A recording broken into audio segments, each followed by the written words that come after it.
Le réseau Agri-Sahel Vision a animé une conférence de presse cet après-midi sur les FNAGRI qui aura lieu à Ségou dans le mois de mars.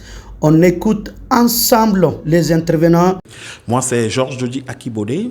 Je travaille à Agrivision Sahel et je suis le coordinateur du projet Entrepreneuriat agricole des jeunes et facilitateur du projet MLI 21 de LuxDev. La 10e édition du Salon du financement de l'agriculture s'annonce très bien avec un engagement formidable des acteurs locaux de Ségou. Et avant de continuer, j'en profite pour dire merci à votre chaîne, à ce que vous faites et vous apportez de la lumière sur l'agriculture et continuer, la lumière va briller pour nous tous et que le monde paysan, quand le monde se porte bien, c'est le Mali qui se porte très bien.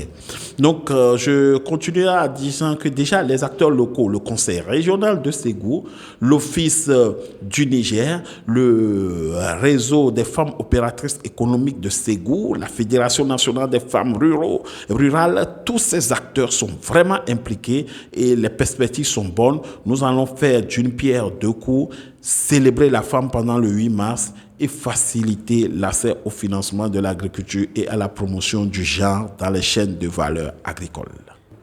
Pour cette année, l'orientation va directement vers la mécanisation parce que nous avons des milliers de producteurs très aguerris dans l'office du Niger.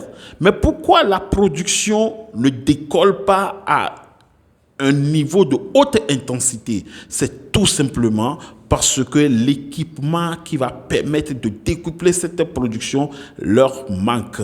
Celui qui travaille à la main, d'abat, roue, coupe-coupe, instruments rudimentaires, et celui qui a des équipements vraiment modernes, ils n'ont pas les mêmes niveaux de productivité. C'est pour cela que nous voulons outiller nos paysans pour que l'agriculture ne soit plus une histoire de force de bras, mais plutôt une histoire d'équipement. Et cette année, déjà, pour éviter un peu les incompréhensions entre banquiers et producteurs, nous avons opté pour l'information et la sensibilisation.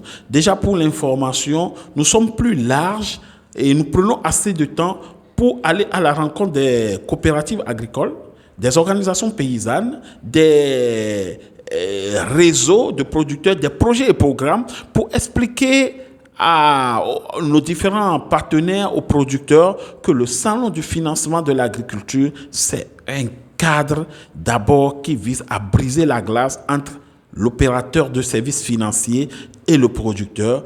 Deuxième chose importante à savoir, c'est que ce n'est pas un lieu de décision de financement, mais c'est un lieu de principe, d'accord de principe de financement. On voit ton plan d'affaires, on dit oui, ça, nous pouvons le financer. Et après, les démarches continuent pour que d'ici un mois, tu puisses avoir ton financement. Mais ce n'est pas un cadre de prise de décision de financement. C'est pour cela que nos indicateurs de mesure, c'est en termes d'écho favorable. Est-ce que ton plan d'affaires a reçu un écho favorable? Mais maintenant, pour les jeunes participants, nous les formons en business pitch. Parce que tu peux avoir un très bon projet, mais si tu n'as pas la capacité de convaincre ton partenaire, ton vis-à-vis, tu vas passer à côté. Mais pourtant, tu as un bon projet. C'est pour cela qu'il faut les former en business pitch, comment conduire des échanges B2B, comment convaincre quelqu'un sur ton projet, comment présenter ton projet en moins de 2 minutes pour susciter l'adhésion de ton partenaire. Avez-vous un appel à l'endroit de l'ensemble des producteurs et l'ensemble des paysans ainsi que des partenaires financiers? Oui, pour l'ensemble des producteurs, je dis que les perspectives sont très bonnes. Aujourd'hui, nous sortons de l'ère où on te disait que si tu n'as pas été à l'école, tu vas souffrir et tu seras agriculteur. Nous sortons de ce temps-là. Aujourd'hui, les gens sont en train de se rendre compte que le paysan, c'est quelqu'un qui est riche. Le paysan, c'est quelqu'un qui te nourrit. Et il y a un grand monsieur de ce pays qui disait, il y a diplômé sans emploi, mais il n'y a pas diplômé sans manger. Tout le monde doit manger. Tout le monde doit manger. Et pour que tout le monde mange, c'est les paysans qui doivent être à la manœuvre. Tu peux être beau, riche. On l'a vu dans les pays en crise, dans les pays en guerre. Les gens sont couchés dans leur chambre avec des milliards, mais ils sont sortis pour aller chercher du pain.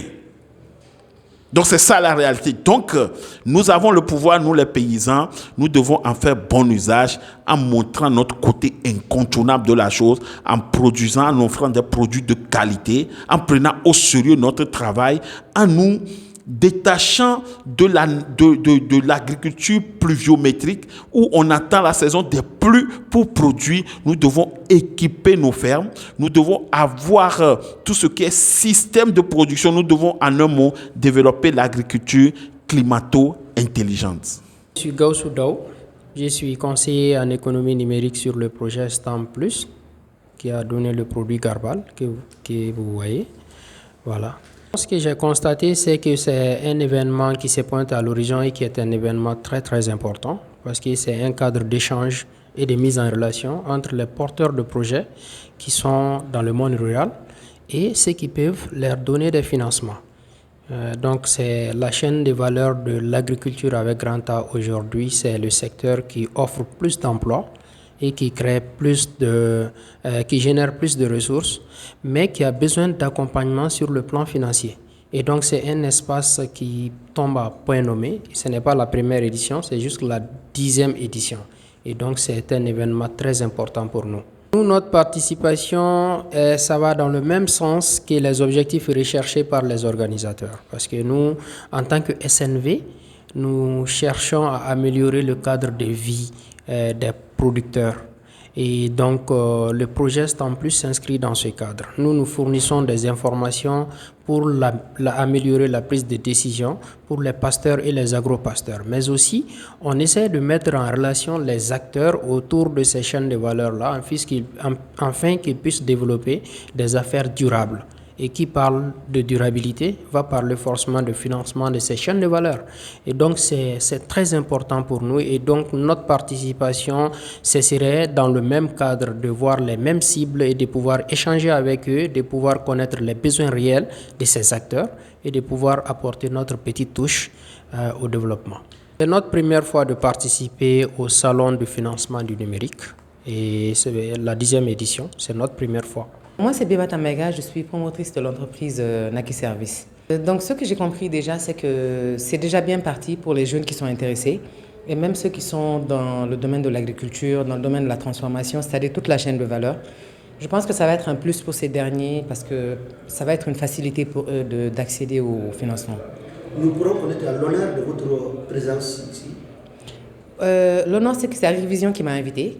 Donc, j'ai reçu l'invitation il y a à peu près une semaine. Donc, ils ont vraiment insisté pour que je sois là et tout, et ça a vraiment été un honneur pour moi. Finagri, non, c'est ma première fois. Oui, bien sûr, je serai assez beau. Je m'attends aussi à accéder aussi au financement, comme je suis dans le domaine de l'agriculture déjà. Parce que moi, j'évolue dans le domaine de l'exportation de la mangue. Donc, je suis dans l'interprofession mangue. Donc, je me dis peut-être que ça peut être un plus aussi pour moi. Les partenaires financiers, on attend d'eux une facilité, peut-être, parce que c'est vrai que pour pouvoir accéder à ces derniers, souvent c'est un peu difficile.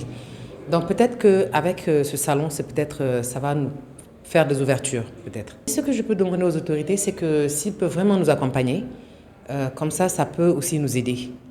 Voilà. C'est vraiment l'accompagnement que je leur demande. Ce qu'on rencontre déjà, on rencontre même beaucoup de problèmes pour accéder déjà au financement. Parce que souvent, même pour accéder aux machines, pour transformer et tout ça, bon, vous savez que sans financement, c'est un peu difficile pour les jeunes de pouvoir atteindre les objectifs qu'ils veulent atteindre et tout. Donc, ce que je peux demander, c'est vraiment qu'ils accompagnent les jeunes pour qu'ils accèdent à ce financement-là. C'est Mme Touré Oumou. Je suis chef service support technique aux caisses. Je représente Niassikiso au niveau de ce lancement. En tant que partenaire, j'ai constaté que quand même Niassikiso a eu une visibilité à travers ce lancement. Et j'ai constaté aussi que nos partenaires quand même ont une considération envers Niassikiso.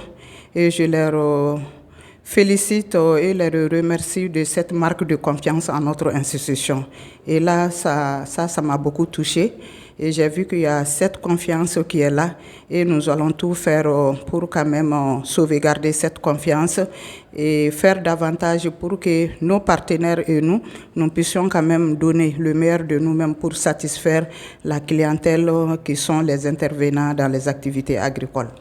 Bon, Niassikiso a toujours l'habitude de participer à ce salon et cette année, c'est une particularité surtout à Ségou. Je venais de dire tout à l'heure que nous avons commencé nos activités à Ségou. Donc le choix de Ségou, vraiment, ça nous va droit au cœur. Et nous avons la plupart de nos bénéficiaires dans les milieux ruraux et qui parlent d'agriculture, parlent des activités principaux sur le plan économique. Et nous avons plus de 80% de nos financements qui sont destinés aux activités agricoles. La clientèle quand même doit s'attendre à ce que Niassikiso va quand même les accompagner à hauteur du souhait comme on l'a toujours fait. Et comme je disais tantôt, il y a un intervenant qui pense que les banquiers ne travaillent pas beaucoup avec le milieu rural. Et moi, je trouve que c'est le contraire. Vu que les activités principales de Niassikiso sont réalisées dans les milieux ruraux, et moi, je pense que cette année encore, on va tout faire pour aller au-delà même des attentes et de nos partenaires par rapport à notre contribution dans le développement du secteur agricole.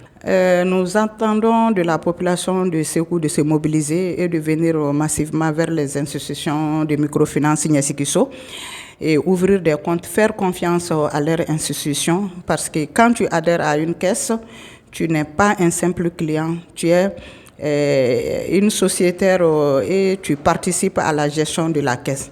Donc la caisse appartient à ses membres. En tant que membre privilégié et membre propriétaire, je pense que les clients ils peuvent s'attendre de Niassikiso et qu'on fera de nos mieux pour satisfaire leurs besoins. Tout le monde, moi c'est Oudou Bengali, je suis le coordinateur régional du réseau Agri-Vision Sahel.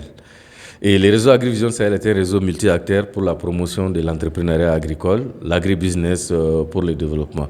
Et toujours, c'est l'agriculture avec le grand A, ça veut dire agro-silvo-pastoral et halieutique.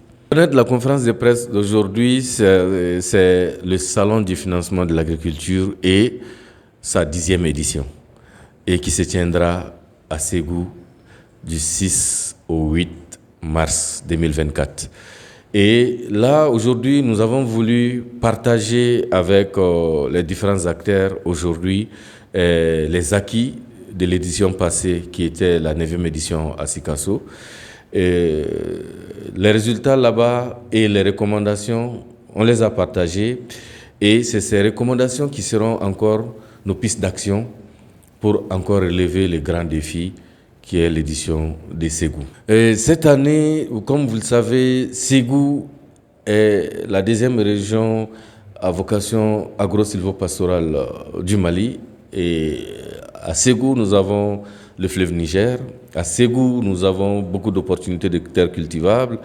À Ségou, nous avons l'Office du Niger, etc. Donc, c'est ce qui nous amène à encore nous confier à la région de Ségou pour relever ces grands défis.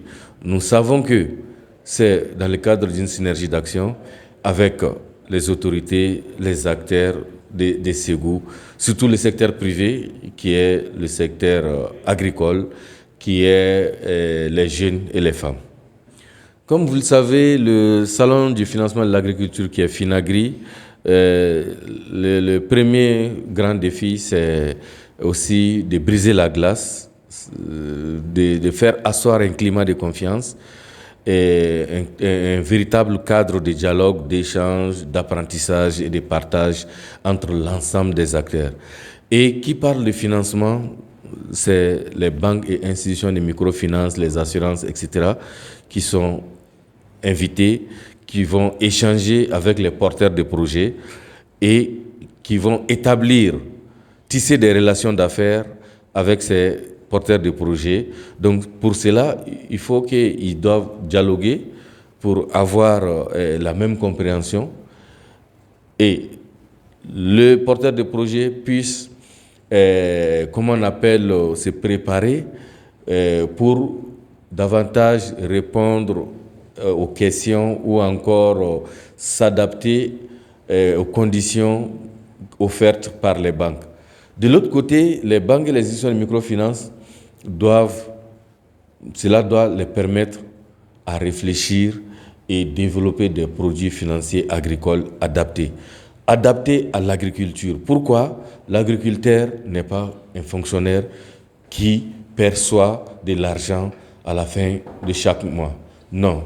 L'agriculteur, lui, c'est par campagne, c'est par spéculation qu'il gagne de l'argent.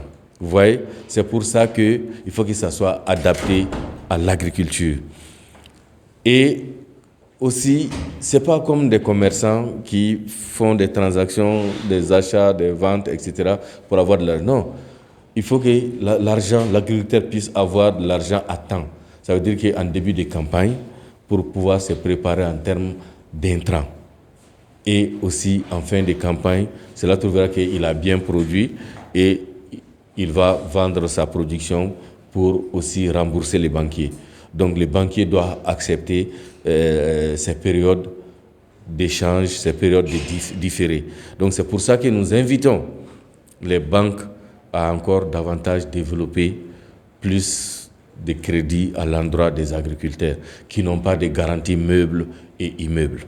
Il faut noter que la conférence de presse a été présidée par les représentants du ministre de l'Emploi et de la Formation professionnelle et l'ensemble des partenaires techniques et financiers ont été conviés dans cette conférence de presse.